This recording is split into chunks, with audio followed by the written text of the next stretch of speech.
Before I get into the review, I just want to say, rest in peace, Steve Ditko. Thank you for giving the world some truly marvelous characters.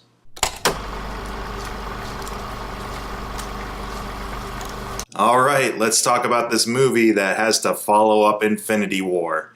Ant-Man and the Wasp. Is it good? Is it bad?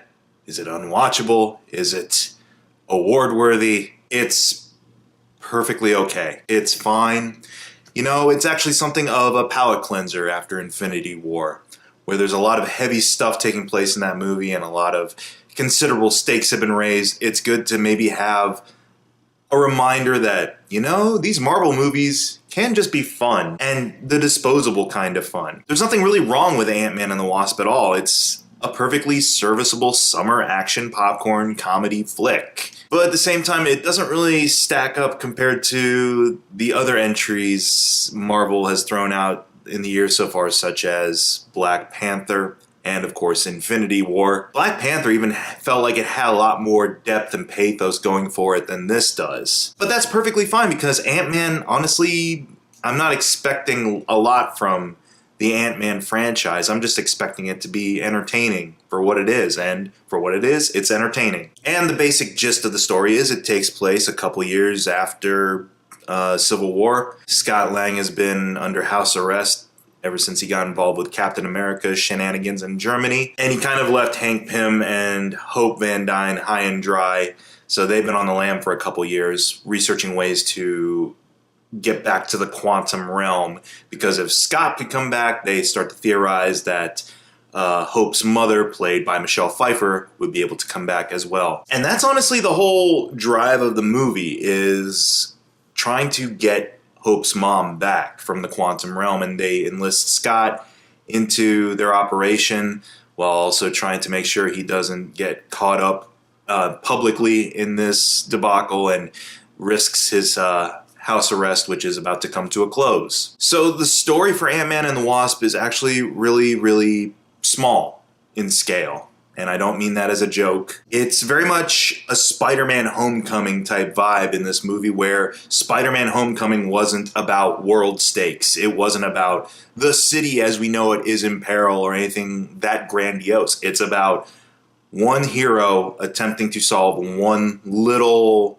mundane in the world of superheroes problem. And for them, this is it. How do they rescue Hope's mother? How do they combat this villain who comes out of the woodwork named Ghost, who also has a tie to the quantum realm? And how do they stay off the radar of S.H.I.E.L.D. and the FBI and so forth? So that's perfectly fine. I wasn't expecting anything grand. It's even smaller scale than what was proposed in the first Ant-Man movie, where the threat was we need to destroy the Yellow Jacket suit, otherwise it'll have mass production and Hydra will get their hands on it and global domination via small Wasp suits, essentially. Some of the comedy works, some of it doesn't, as it is with these Marvel movies. Surprisingly, in this, the comedy didn't land as much compared to something like Thor Ragnarok, and I really didn't think the comedy landed all the time in Thor Ragnarok either. The emotional stuff, I felt, was actually really better handled than some of the forced comedy at times. I like Michael Pena, but there's a little bit too much of him and his crew in this movie. It felt like, okay, we really struck a chord with Scott Lang's associates, headed by Louise and the other two guys in this now security firm. So they're going to want to cram them into every possible scene they can because the crowds love that. So while I appreciate Michael Pena's efforts to try and be funny and to try to inject some kind of life into his character, it really at times just felt like, okay, this, again, the Thor Ragnarok thing, where this should be something of a serious moment, and Louise kind of riding on up going, "What's up?" kind of deflates any kind of drama you were maybe going for. And I get that's kind of Marvel's thing now with some of its franchise characters, is it wants to take the seriousness and gravitas out of these characters. But you know what? People relate to their sometimes dramatic and serious moments. For example, I genuinely like Scott Lang interacting with his daughter in this movie. I liked it in the first movie, but it's even more heartfelt. Like, Paul Rudd seems like he'd be a great dad if it wasn't for that whole I'm an ex-con thing. But the relationship between him and Cassie in the couple of scenes they have together where she really hammers home the idea like she's his inspiration for doing what he does as thief, hero, what have you. It's really well played, and that little actress has a lot of genuine, like, charming qualities and is really adorable with him. And it's very heavily foreshadowing, I think. I don't know if Marvel will ever go this route, but they like to lean into the fact that she is, in fact, a legacy character in the comics and eventually takes on some of her dad's role in her own superhero identity when she gets older. Something that actually kind of worked a little bit better in this movie compared to the first one. The relationship tension between Hope and Scott was a little bit more genuine this time around. Just because in the first movie it kind of comes out of nowhere towards the end of the movie and you're like, oh, okay, I guess that's the obligatory romance we have to have. Here it's implied that they were in a relationship for a while. Now, because of his antics in the Civil War, Hope's got kind of a strained relationship with him, and it's all about just trying to reconnect with her and her dad and try to get back into their good graces. And so I believe that struggle a lot more than where they kind of just didn't like him from the beginning in the first movie, and then in the last third he endears himself to them enough that, oh, I guess they're an item now out of nowhere at the end. At least here you get a sense, okay, there was history in between the two movies, and now you can just grow off of that. Evangeline Lilly as the Wasp, great addition. I really kind of liked her quite a bit in the role. She's able to really cut a mean swath of intimidation as this character, and has clearly taken the lessons of her dad more to heart than Scott ever did. And that is kind of a fun dynamic to kind of show, like, for the past 2 years, she hasn't been just layabouting, that she's actually, like, dedicated some hardcore training to this role. That plays into a lot of the effects as well. The fight choreography, I felt it was a lot tighter, a lot more intense than it was in the first movie. The shrinking and expanding sequences, a lot more inventive. I really kind of liked a lot of what they did with regards to the arsenal of equipment that can shrink and expand.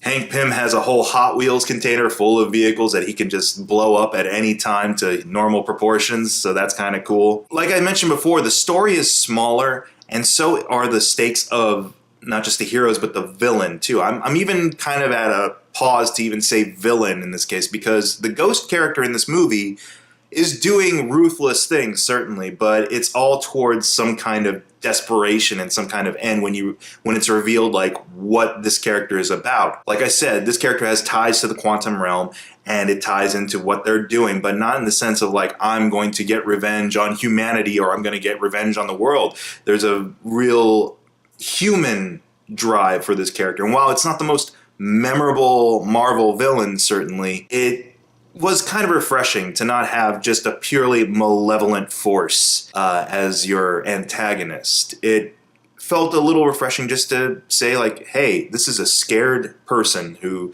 this is all last resort stuff here. They probably don't want to do this, but they have no choice. Okay, I'll take that. Yeah, there's nothing really terribly insulting or god-awful about the movie at all. It kind of just came and went, and I guess that could be a detriment to the movie, is that it is very one of the more disposable Marvel movies. Even though it's good quality and there's nothing outlandishly terrible about it, it's kind of just, okay, it came and it went. I would be surprised if a lot of our standalone franchise character movies post-Infinity War are able to reach even that height at this point, because how do you surpass something so earth-shattering like that event was? I guess we'll find out, because I think we have Captain Marvel coming up next and then part 2. So we'll see if Captain Marvel is able to introduce a character into the franchise that can really,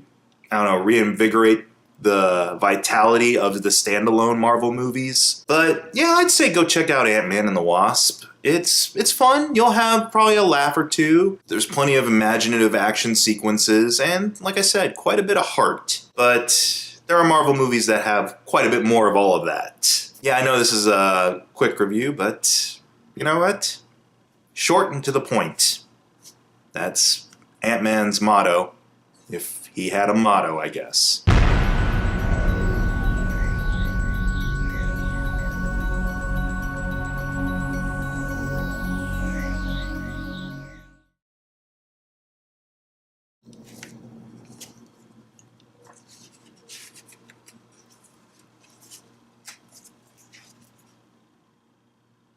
Oh, you guys are still here. I guess you're expecting something here at the post-review scene? You know what, I might as well just give you guys just a little spoiler. Nothing too extravagant. I won't get into great detail. I'll just kind of tell you and they'll be done like